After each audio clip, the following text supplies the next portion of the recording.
ಮುಂದಿನ 1 ಗಂಟೆಯಲ್ಲಿ ಸಾಕಷ್ಟು ಸುದ್ದಿಗಳಿವೆ.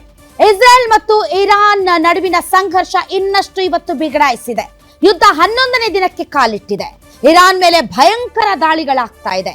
ಯಾವ ಆಡಳಿತ ಬದಲಾವಣೆಗೆ ಇಸ್ರೇಲ್ ಮತ್ತು ಅಮೆರಿಕ ಕೈ ಹಾಕಿತ್ತೋ ಅದೇ ಬದಲಾವಣೆಯ ಪ್ರತೀಕಾರವಾಗಿ ಇವತ್ತು ಅಯತುಲ್ಲಾ ಅಲಿ ಖಮೇನಿಯ ಉತ್ತರಾಧಿಕಾರಿಯಾಗಿ ಆತನದೇ ಪುತ್ರ ಮುಸ್ತಫಾ ಖಮೇನಿಯನ್ನ ಸರ್ವೋಚ್ಚ ನಾಯಕನಾಗಿ ಆಯ್ಕೆ ಮಾಡಲಾಗಿದೆ. ಈ ಮಧ್ಯೆ ನಿಮ್ಮ ಜೇಬು, ನಾವು ನೀವು ತಿನ್ನೋ ರೇಷನ್ನು ಮತ್ತು ನಮ್ಮ ದೇಶದ ಆರ್ಥಿಕತೆ, ನಮ್ಮವರ ಜೀವನ ಮತ್ತು ಜೀವದ ಮೇಲೆ ಪ್ರಹಾರ ಮಾಡೋಕೆ ಈ ಯುದ್ಧ ರೆಡಿಯಾಗಿದೆ. ಇರಾನ್ನ ತೈಲ ಘಟಕಗಳು, ತೈಲ ಡಿಪೋಗಳ ಮೇಲೆ ಇಸ್ರೇಲ್ ದಾಳಿ ನಡೆಸಿದೆ. ಇರಾನ್ನಲ್ಲಿ ಎಲ್ಲಿ ನೋಡಿದರಲ್ಲಿ ಬೆಂಕಿಯ ಕೆನ್ನಾಲಿಗೆ ಆವರಿಸಿದೆ. ಟೆಹರಾನ್ನಲ್ಲಿ ಹೊತ್ತಿರುವ ಈ ಬೆಂಕಿ ಕೇವಲ ಇರಾನ್ಗೆ ಸೀಮಿತವಾಗಿರದೆ ಇಡೀ ಪ್ರಪಂಚವನ್ನ ವಿನಾಶದ ಕಡೆಗೆ ಕೊಂಡೊಯ್ತಾ ಇದೆ ಅಂತ ಅನಿಸ್ತಾ ಇದೆ. ಇದು ಬರೀ ಬೆಂಕಿ ಅಲ್ಲ, ಇದು ಇಡೀ ಗ್ಲೋಬಲ್ ಸಿಸ್ಟಮ್ನ ನಿರ್ನಾಮದ ಬೆಂಕಿ ಅಂತ ಅನಿಸ್ತಾ ಇದೆ. ಭಾರತ ಕೂಡ ಇದಕ್ಕೆ ಹೊರತಾಗಿಲ್ಲ ವೀಕ್ಷಕರೇ. ಭಾರತಕ್ಕೂ ಕೂಡ ಭಯ ಮತ್ತು ಆತಂಕ ಇದೆ. ಹೀಗೆ ಮುಂದುವರೆದ್ರೆ ಕೊಲ್ಲಿಯ ಬಿಸಿ ಮರುಭೂಮಿಯಲ್ಲಿ ಕೆಲಸ ಮಾಡ್ತಾ ಇರುವ, ಸಿಗಾಕೊಂಡಿರುವ 90 ಲಕ್ಷ ಜನರನ್ನ ಆ ಮರಣದ ಬಲೆಯಿಂದ ಬಿಡಿಸಿ ವಾಪಸ್ ಕರ್ಕೊಂಡು ಬರೋದಕ್ಕೆ ಸಾಧ್ಯ ಇದೆಯಾ? ಇದೆಲ್ಲವನ್ನ ತಡೆದುಕೊಳ್ಳುವಂತಹ ಶಕ್ತಿ ನಮ್ಮ ಭಾರತಕ್ಕೆ ಇದೆಯಾ? ಕೇವಲ ಇರಾನ್ ಕಂಪಿಸ್ತಾ ಇಲ್ಲ, ಯುದ್ಧದಿಂದ ಇಡೀ ಪ್ರಪಂಚ ಕಂಪಿಸ್ತಾ ಇದೆ. ಪೆಟ್ರೋಲ್ ಡೀಸೆಲ್ ಬೆಲೆ ಜಾಸ್ತಿ ಆಗುತ್ತಾ? ಅಡುಗೆ ಗ್ಯಾಸ್ ಬೆಲೆ ಜಾಸ್ತಿ ಆಗುತ್ತಾ? ಜನಸಾಮಾನ್ಯರ ಜೀವನ ಅಧೋಗತಿಗೆ ತಲುಪುತ್ತಾ? ಆದ್ರೆ ಇವೆಲ್ಲ ಪ್ರಶ್ನೆಗಳಿಗೆ ಉತ್ತರ ನೀಡಬೇಕಾದಂತಹ ಮೋದಿ ಸರ್ಕಾರ ಸಂಸತ್ತಿನಲ್ಲಿ ಪ್ರತಿಪಕ್ಷಗಳಿಗೆ ಮಾತನಾಡೋಕೆ ಬಿಡ್ತಾ ಇಲ್ಲ. ಪ್ರಶ್ನೆಗಳಿಗೆ ಹೆದರ್ತಾ ಇದೆ. ಹೀಗಾಗಿ ಪ್ರತಿಪಕ್ಷಗಳು ಕೇಳ್ತಾ ಇವೆ, ಯಾಕಿಷ್ಟು ಭಯ ಪ್ರಶ್ನೆಗಳಿಗೆ ಮೋದಿಜಿ ಅಂತ. ಹಾಗಾದ್ರೆ ಇವತ್ತಿನ ರಾ ನ್ಯೂಸ್ ನಲ್ಲಿ ಆ ಎಲ್ಲ ಪ್ರಶ್ನೆಗಳಿಗೆ ಉತ್ತರಗಳನ್ನ ಹುಡುಕುವಂತ ಇಸ್ರೇಲ್ ದಾಳಿ ಮಾಡಿ ಇರಾನ್ನ ಪ್ರಮುಖ 30 ತೈಲ ಸಂಗ್ರಹ ಘಟಕಗಳನ್ನೇ ಉಡಿಸ್ ಮಾಡಿದೆ.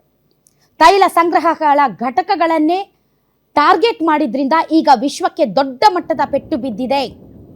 ತಾವು ನೋಡ್ತಾ ಇರುವಂತಹ ದೃಶ್ಯಗಳು, ಧಗ ಧಗ ಬೆಂಕಿಯ ಕೆನ್ನಾಲಿಗೆ, ಆಕಾಶದೆತ್ತರಕ್ಕೆ ಚಾಚಿರುವ ಈ ದಟ್ಟ ಹೊಗೆ, ಇದು ತೈಲದ ಡಿಪೋನ ಮಾತ್ರ ಸುಡ್ತಾ ಇಲ್ಲ, ಬದಲಾಗಿ ಇಡೀ ಪ್ರಪಂಚದ ಆರ್ಥಿಕ ವ್ಯವಸ್ಥೆಯನ್ನೇ ಸುಡ್ತಾ ಇದೆ.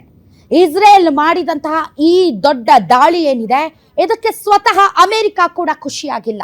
ಹೇಳ್ದೆ ಕೇಳ್ದೆ ಇಷ್ಟು ದೊಡ್ಡ ಡಿಸಿಷನ್ ಅನ್ನ ಯಾಕೆ ತೆಗೆದುಕೊಂಡರೆ, ಇಷ್ಟು ದೊಡ್ಡ ತೈಲದ ಸಂಗ್ರಹಾಗಾರಗಳ ಮೇಲೆ ಯಾಕೆ ಬಾಂಬಿಂಗ್ ಮಾಡಿದ್ರಿ? ಇಡೀ ಟೆಹರಾನ್ ನಲ್ಲಿ ಈ ಬೆಂಕಿ ಆವರಿಸಿದೆ. ಗಲ್ಲಿಗಳಲ್ಲಿ ತೈಲ ಹರಿತಾ ಇದೆ, ರಸ್ತೆಗಳಲ್ಲಿ ಬೆಂಕಿ ಹೊತ್ತಿ ಉರಿತಾ ಇದೆ. ಈ ಬೆಂಕಿ ಕೇವಲ ಟೆಹರಾನ್, ಇರಾನ್ ನಲ್ಲಿ ಮಾತ್ರ ಆವರಿಸಿಲ್ಲ. ಈ ಬೆಂಕಿಯ ಬಿಸಿ ಭಾರತದ ದೆಹಲಿ, ಪಾಕಿಸ್ತಾನದ ಇಸ್ಲಾಮಾಬಾದ್, ಲಂಡನ್, ಬೀಜಿಂಗ್, ನ್ಯೂಯಾರ್ಕ್, ಇಡೀ ಪ್ರಪಂಚದಾದ್ಯಂತ ಆವರಿಸ್ತಾ ಇದೆ. ಯಾಕೆ ಅಂತಂದ್ರೆ ಈ ತೈಲ ಸಂಗ್ರಹಾಗಾರಗಳು, ಘಟಕಗಳ ಮೇಲೆ ಮಾಡಿರುವಂತಹ ಈ ದಾಳಿ ವಿಶ್ವದ ಆರ್ಥಿಕತೆಯನ್ನೇ ಅಲ್ಲಾಡಿಸುವ ರೀತಿಯಲ್ಲಿ ಒಂದು ರೀತಿ ವಿನಾಶದತ್ತ ಮುನ್ನುಗ್ಗುತ್ತಾ ಇದೆ. ಟ್ರಂಪ್ಗೂ ಕೂಡ ಇದರ ಅರಿವಿರಲಿಲ್ವಂತೆ. ಟ್ರಂಪ್ ಕೂಡ ಈ ಬಗ್ಗೆ ತಮ್ಮ ಸೋಷಿಯಲ್ ಮೀಡಿಯಾ ಹ್ಯಾಂಡಲ್ನಲ್ಲಿ WTF ಅಂತ ಟ್ವೀಟ್ ಅಥವಾ ಪೋಸ್ಟ್ ಮಾಡಿದ್ದಾರೆ. WTF ಅಂತ ಅಂದ್ರೆ ಏನು ಅಂತಂದ್ರೆ ವಾಟ್ ದ ಎಫ್, ಅದನ್ನ ನಾವು ಹೇಳಕ್ಕಾಗಲ್ಲ. ಅಂದ್ರೆ ಒಂದು ರೀತಿಯಾದಂತಹ ಹತಾಶೆ, ಒಂದು ರೀತಿಯಾದಂತಹ ಅವಮಾನ, ಒಂದು ರೀತಿಯಾದಂತಹ ಶಾಕ್ಗೆ ಒಳಗಾಗಿದ್ದಾರೆ ಟ್ರಂಪ್. ಏನಿದು, ಯಾಕಿಂಗಾಯ್ತು, ಯಾಕಿಂಗ್ ಮಾಡಿದ್ರಿ ಅಂತ. ಸೊ ಈ ಬೆಂಕಿಯ ಕೆನ್ನಾಲಿಗೆ, ಹರಿಯುತ್ತಿರುವ ತೈಲಕ್ಕೆ ಹೊತ್ತಿಕೊಂಡಿರುವಂತಹ ಈ ಬೆಂಕಿ, ಇದು ಪ್ರಪಂಚದ ಆರ್ಥಿಕತೆಯ ನರನಾಡಿಗಳನ್ನೇ ವೀಕ್ ಮಾಡ್ತಾ ಇದೆ. ಟೆಹರಾನ್ ನಲ್ಲಿ ಕಾಣಿಸ್ಕೊಳ್ತಾ ಇರುವಂತಹ ಈ ಬೆಂಕಿಯ ಹೊಗೆ ಯಾವಾಗ ಆರುತ್ತೆ ಗೊತ್ತಿಲ್ಲ. ಇದಕ್ಕೆ ಯಾವ್ದಾದ್ರೂ ಮಾರ್ಗೋಪಾಯ ಇದೆಯಾ ಗೊತ್ತಿಲ್ಲ. ಇವತ್ತು ಇರಾನ್ ಮಾತ್ರ ಕಂಪಿಸ್ತಾ ಇಲ್ಲ, ಇಡೀ ಪ್ರಪಂಚ ಕಂಪಿಸ್ತಾ ಇದೆ. ಯಾಕೆ ಅಂತಂದರೆ ಈ ಇರಾನ್ನ ಮೇಲೆ ನಡೆದಿರುವಂತಹ ದಾಳಿ ಏನಿದೆ, ಇದು ಈಗಾಗಲೇ ಇರಾನ್ನ ಸುಪರ್ದಿಯಲ್ಲಿರುವಂತಹ ಹಾರ್ಮುಜ್ ಜಲಸಂಧಿಯನ್ನ ಇನ್ನಷ್ಟು ಹಿಚ್ಕುತ್ತೆ, ಅದರ ಕತ್ತನ್ನ ಇರಾನ್ ಇನ್ನಷ್ಟು ಹಿಚ್ಕುತ್ತೆ. ಈಗಾಗಲೇ ಲಂಗರು ಹಾಕಿರುವಂತಹ ಹಡಗುಗಳು, ಅದರಲ್ಲಿ ಕೇವಲ ತೈಲ ಮಾತ್ರ ಇಲ್ಲ, ಬಹಳಷ್ಟು ಮೆಡಿಸಿನ್ಗಳಿವೆ, ಬಹಳಷ್ಟು ಆಹಾರ ಪದಾರ್ಥಗಳಿವೆ. ಸೊ ಇವೆಲ್ಲವೂ ಕೂಡ ಅಲ್ಲೇ ಲಂಗರು ಹಾಕಿದೆ. ಇರಾನ್ ಒಂದು ಹೆಜ್ಜೆ ಮುಂದಿಟ್ರೆ ನಿಮ್ಮನ್ನು ಉಡಾಯಿಸ್ಬಿಡ್ತೀನಿ ಅಂತ ಹೇಳ್ತಾ ಇದೆ. ಹಡಗುಗಳಿಗೆ ಮಾಡಿಸಿದಂತಹ ವಿಮೆ ಏನಿದೆ, ಇನ್ಶೂರೆನ್ಸ್, ವಿಮೆ ಕಂಪನಿಗಳು ಇನ್ಶೂರೆನ್ಸ್ ನ ಕಂತನ್ನು ಕೂಡ ಹೆಚ್ಚು ಮಾಡಿವೆ. ದಯವಿಟ್ಟು ಅಲ್ಲೇ ನಿಂತ್ಕೊಂಡ್ಬಿಡಿ, ನೀವು ಮುಂದೆ ಬಂದ್ರೆ ಜಾಸ್ತಿ ಕಟ್ಟಬೇಕಾಗುತ್ತೆ. ಯಾಕಂದ್ರೆ ಏನಾಗುತ್ತೆ ಹೇಳಕ್ಕಾಗಲ್ಲ, ಇದು ಸ್ವಯಂಕೃತ ಅಪರಾಧ ಆಗುತ್ತೆ. ಹಾಗಾಗಿ ನಾವು ನಿಮ್ಮ ವಿಮೆಯ ಕಂತನ್ನ ಹೆಚ್ಚು ಮಾಡ್ತೀವಿ ಅಂತ ಹೇಳ್ತಾ ಇದ್ದಾರೆ. ಯಾರು ಕೂಡ ಒಂದು ಹೆಜ್ಜೆ ಮುಂದೆ ಬರೋದಕ್ಕೆ ರೆಡಿ ಇಲ್ಲ. ಇರಾನ್ನ ಮೇಲೆ ದಾಳಿ ಆದಷ್ಟು, ಇರಾನ್ನ ಮೇಲೆ ಯಾಕೆ, ಆದ್ರೂ ಕೂಡ ತೈಲ ಘಟಕಗಳ ಮೇಲೆ ಯಾಕೆ ಈ ರೀತಿಯಾಗಿ ಇಸ್ರೇಲ್ ದಾಳಿ ಮಾಡಿದೆ ಅಂತಂದ್ರೆ, ಇಸ್ರೇಲ್ ಇರಾನ್ ಅನ್ನ ಇನ್ನಿಲ್ಲದಂತೆ ಮಾಡಬೇಕು ಅಂದ್ರೆ ಅದಕ್ಕಿರುವಂತಹ ಸಂಪನ್ಮೂಲದ ಮೇನ್ ಸೋರ್ಸ್ ಏನು? ತೈಲ. ಸೊ ಈ ತೈಲ ಘಟಕಗಳನ್ನೇ ಉಡಾಯಿಸಿಬಿಟ್ಟರೆ ಇರಾನ್ ಆರ್ಥಿಕವಾಗಿ ಇನ್ನಷ್ಟು ವೀಕ್ ಆಗುತ್ತೆ. ಯುದ್ಧ ಮಾಡೋದಕ್ಕೆ ಬೇಕಾಗಿರುವಂತಹ ಆರ್ಥಿಕ ಸಂಪನ್ಮೂಲಗಳನ್ನ ಅದು ಕ್ರೋಢೀಕರಿಸೋದಕ್ಕೆ ಸಾಧ್ಯನೇ ಆಗೋದಿಲ್ಲ. ಆ ಮೂಲಕ ನಾವು ಇರಾನ್ ಅನ್ನ ಮಂಡಿ ಊರಿಸಿ ಬಗ್ಗಿಸಿ ನಾವು ಹೇಳ್ದಂತೆ ಕೇಳೋ ಹಾಗೆ ಮಾಡೋಣ ಅನ್ನೋದು ಇಸ್ರೇಲ್ನ ಲೆಕ್ಕಾಚಾರ. ಆದ್ರೆ ಇರಾನ್ ಏನ್ ಮಾಡ್ತಾ ಇದೆ, ಬೇರೆ ಬೇರೆ ಗಲ್ಫ್ ರಾಷ್ಟ್ರಗಳಲ್ಲಿ ಇರುವಂತಹ ತೈಲ ಘಟಕಗಳ ಮೇಲೆ ಅದು ಕೂಡ ದಾಳಿ ನಡೆಸ್ತಾ ಇದೆ.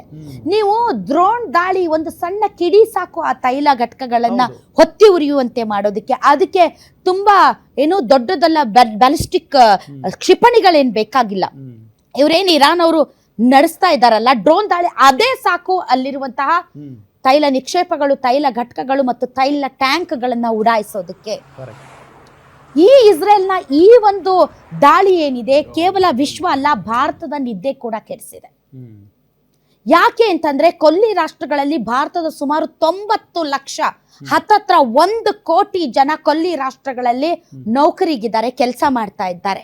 ಕೊಲ್ಲಿ ರಾಷ್ಟ್ರಗಳಲ್ಲಿ ಪರಿಸ್ಥಿತಿ ಬಿಗಡಾಯಿಸಿದ್ರೆ 90 ಲಕ್ಷ ಜನರನ್ನ ಸುರಕ್ಷಿತವಾಗಿ ನಾವು ವಾಪಸ್ ಕರ್ಕೊಂಡು ಬರೋದಕ್ಕೆ ಸಾಧ್ಯ ಇದೆಯಾ?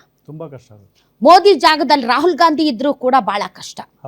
ಸೊ ಆ ತರದ ಹಲವಾರು ಪ್ರಶ್ನೆಗಳ ಮಧ್ಯೆ ಇವತ್ತು ತೈಲ ಬೆಲೆ, ಕಚ್ಚಾ ತೈಲದ ಬೆಲೆ ಪ್ರತಿ ಬ್ಯಾರಲ್ಗೆ $110 ಆಗಿದೆ.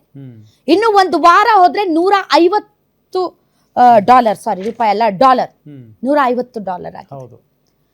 ಸೊ ಕಚ್ಚಾ ತೈಲದ ಬೆಲೆ ಅಂತಾರಾಷ್ಟ್ರೀಯ ಮಾರುಕಟ್ಟೆಯಲ್ಲಿ ಏರ್ತಾ ಹೋದ ಹಾಗೆ ಕಟ್ಟಕಡೆಯ ಗ್ರಾಹಕರಿಗೂ ಕೂಡ ಅದರ ಬಿಸಿ ತಟ್ಟುತ್ತೆ. ಆದ್ರೆ ಸದ್ಯಕ್ಕೆ ಭಾರತದಲ್ಲಿ ಆ ಬಿಸಿ ತಟ್ಟದ ರೀತಿಯಲ್ಲಿ ಈಗಾಗಲೇ ಆಯಿಲ್ ಕಂಪನಿಗಳಿಗೆ ಭಾರತ ಸರ್ಕಾರ ಒಂದು ಸೂಚನೆ ಕೊಟ್ಟಿದೆ, ಲೆಟ್ ಅಸ್ ವೇಟ್, ಗ್ರಾಹಕರಿಗೆ ಆ ಬಿಸಿ ತಟ್ಸೋದು ಬೇಡ ಅಂತ.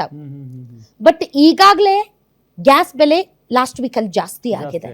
ಇನ್ನು ಹೀಗೆ ಮುಂದುವರೆದ್ರೆ ಹೀಗೆ ಇರುತ್ತೆ ಅಂತ ಹೇಳಕ್ ಆಗಲ್ಲ.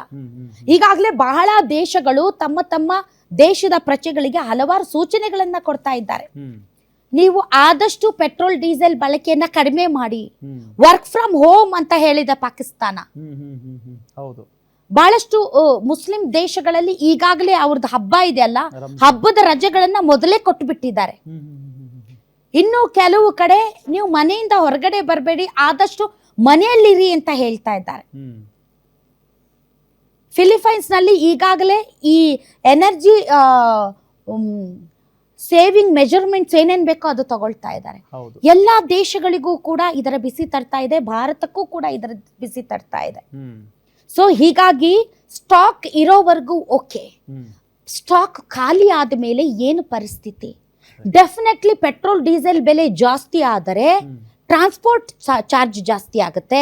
ಟ್ರಾನ್ಸ್ಪೋರ್ಟ್ ಸರಕು ಸಾಗಣೆ ವೆಚ್ಚ ಜಾಸ್ತಿ ಆಗ್ತಾ ಇದ್ದ ಹಾಗೆ ದಿನನಿತ್ಯ ಅವಶ್ಯಕ ವಸ್ತುಗಳ ಬೆಲೆನೂ ಕೂಡ ಜಾಸ್ತಿ ಆಗುತ್ತೆ. ಸೊ ದಿನನಿತ್ಯ ವಸ್ತುಗಳ ಬೆಲೆ ಜಾಸ್ತಿ ಆದ್ರೆ ಜೇಬ್ ಸುಡೋದು ನಮ್ದು, ಜೀವನ ಬರ್ಬಾದ್ ಆಗೋದು ನಮ್ದು.